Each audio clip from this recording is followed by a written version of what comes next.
నేటిదిన వాక్య ధ్యానం కొరకు gospel of Luke chapter 2 verse 14.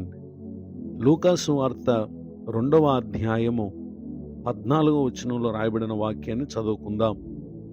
సర్వోన్నతమైన స్థలములలో దేవునికి మహిమయు, ఆయనకిష్టులైన మనుషులకు భూమి మీద సమాధానము కలుగునుగాక అని దేవుని స్తోత్రము చేయుచుండెను. చదవబడిన ఈ వాక్య భాగంలోని దీవెన నా ప్రియులకు మీరు అందరూ పొందుదురుగాక. వాక్య ధ్యానం కొరకై ప్రార్థన. కృపగల మా తండ్రి, మీకు వందనాలు. నేడు చదవబడిన ఈ వాక్య భాగం ద్వారా మాతో మాట్లాడి బలపరచండి. యేసుక్రీస్తు నామములో ప్రార్థిస్తున్నాను తండ్రి, ఆమేన్. చదవబడిన ఈ వాక్య భాగంలో మన ప్రభు అయిన యేసుక్రీస్తు వారు ఈ లోకంలో ఆయన శరీరధారిగా వచ్చుట, అది సర్వోన్నతమైన స్థలములలో దేవునికి మహిమయు, రెండవదిగా ఆయనకిష్టులైన మనుషులకు భూమి మీద సమాధానం కలుగుతుంది అనేటటువంటి విషయాన్ని ఇక్కడ తెలియచేయటం మనం గమనించగలం. నిజమే, యేసుక్రీస్తు ప్రభువారు ఈ లోకానికి సర్వోన్నత స్థలములలో ఉండు దేవునికి మహిమను, రెండవదిగా భూమి మీద ఎవరైతే ఉన్నారో వారిలో ఆయనకి ఇష్టలైనటువంటి వ్యక్తులుగా ఉన్న వారికి ఏ విధమైన శ్రమలో, కష్టంలో, నిరాశలో, దుఃఖంలో, బాధలో ఉన్నారో అట్టి వారందరికీ కూడా ఆయన సమాధానం కలుగు చేయటానికి వచ్చినటువంటి దేవుడు. క్రిస్మస్ అనగా మానవులకు దేవుడు అనుగ్రహించు సమాధానం. ఈ కారణాన్ని బట్టి book of Isaiah chapter 9 verse 6, యెషయా గ్రంథం 9వ అధ్యాయం 6వ వచనంలో ఆయన పేరు సమాధానకర్త అని రాయబడుటను ఇక్కడ మనం గమనించగలం. ఈ మాటలు వింటున్నటువంటి నా ప్రియ సహోదరి సహోదరులు, మానవుడు భూమి మీద దేవునితో సహవాసాన్ని, సంబంధాన్ని కోల్పోయాడు. ఆ కారణాన్ని బట్టి దేవునికి మనుషులకు మధ్య అక్కడ ఏర్పడినటువంటి అసమాధానాన్ని తొలగించటానికి, మనము దేవునితో ఐక్యం అవటానికి సమాధానకర్తగా ఈ లోకానికి యేసుక్రీస్తు ప్రభువారు శరీరధారిగా వచ్చారు అనేటటువంటి విషయాన్ని తెలియచేయటానికి సంతోషిస్తున్నాను. మానవుని పాపము, దేవుని పట్ల చూపినటువంటి అవిధేయత, అవి మనలను ప్రభువుతో సమాధానకరమైన స్థితిని పోగొట్టుకుంటానికి కారణమయ్యాయి. ఈ కారణాన్ని బట్టి Paul's second epistle to Corinthians chapter 5 words 18-19, అపోస్తులుడైనటువంటి పౌలు గారు కొరింథీయులకు రాసిన 2వ పత్రిక 5వ అధ్యాయము 18-19 వచనాల్లో, సమస్తమును దేవుని వలన అయినవి, ఆయన మనలను క్రీస్తు ద్వారా తనతో సమాధానపరుచుకొని ఆ సమాధానపరుచు పరిచర్యను మాకు అనుగ్రహించెను.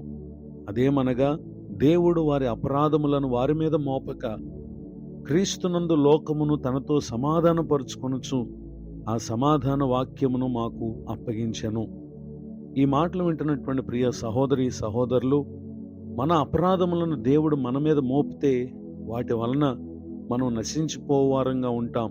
అయితే మన అపరాధములన్నీ కూడా ఆయన తన మీద మోసుకొని మనలను దేవునితో సమాధానపరుచుకుంటానికి, క్రీస్తునందు లోకమును తనతో సమాధానపరుచుకోవాలని దేవుడి లోకానికి వాక్కుగా, సమాధాన వాక్కుగా ఆయన వచ్చి ఉన్నారు అనేటటువంటి విషయాన్ని తెలియచేయటాన్ని సంతోషిస్తున్నాను. గనుక ఓ మనిషికి మరో మనిషికి మధ్య విభేదం ఏర్పడినప్పుడు వారి మధ్య ఎంతమాత్రం సంతోషం ఉండదు. అదే రీతిగా మనము ప్రభు దృష్టికి అపరాధులంగా ఉంటే దేవుని వద్ద నుండి పొందవలసినటువంటి నెమ్మదిని, సంతోషాన్ని మనం పొందలేం. రెండవదిగా దేవునితో మనము సహవాసాన్ని కలిగి ఉండలేం. అట్టి పరిస్థితుల నుండి మనలను తనతో సమాధానపరుచుకున్నటకే యేసుక్రీస్తు ప్రభు ఈ లోకానికి వచ్చారు. నాడు ఎవరైతే ఆయనను ప్రేమించేవారో అట్టివారు మాత్రమే ప్రభుతో సమాధానంగా ఉండేవారు.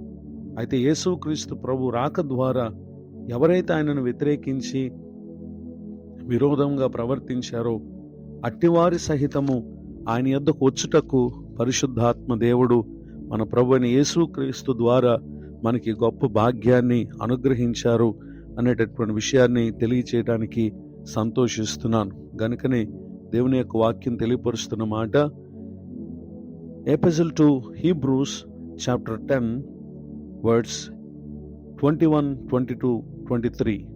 హెబ్రీలకు రాసినటువంటి పత్రిక 10వ అధ్యాయము 21, 22, 23 వచనాల్లో దేవుని ఇంటిపైన మనకు గొప్ప యాజకుడున్నాడు గనుకను మనస్సాక్షికి కల్మషము తోచకుండునట్లు ప్రోక్షింపబడిన హృదయములు గలవారమును నిర్మలమైన ఉదకముతో స్నానం చేసిన శరీరములు గలవారమునై ఉండి విశ్వాస విషయంలో సంపూర్ణ నిశ్చయత కలిగి యథార్థమైన హృదయముతో మనము దేవుని సన్నిధానమునకు చేరుదము అనేటటువంటి విషయాన్ని ఇక్కడ తెలియజేయటం మనం గమనించగలం. నిజమే, యేసుక్రీస్తు ప్రభు ద్వారా మనము దేవుని సన్నిధికి ప్రవేశించే ఈ గొప్ప భాగ్యాన్ని ప్రభువారు మనకు అనుగ్రహించారు. ఈ మాటలు వింటున్నటువంటి నా ప్రియ సహోదరి సహోదరులు, ఇంకెందుకు ప్రభువుగా నాకు దూరంగా ఉండేటటువంటి జీవితం?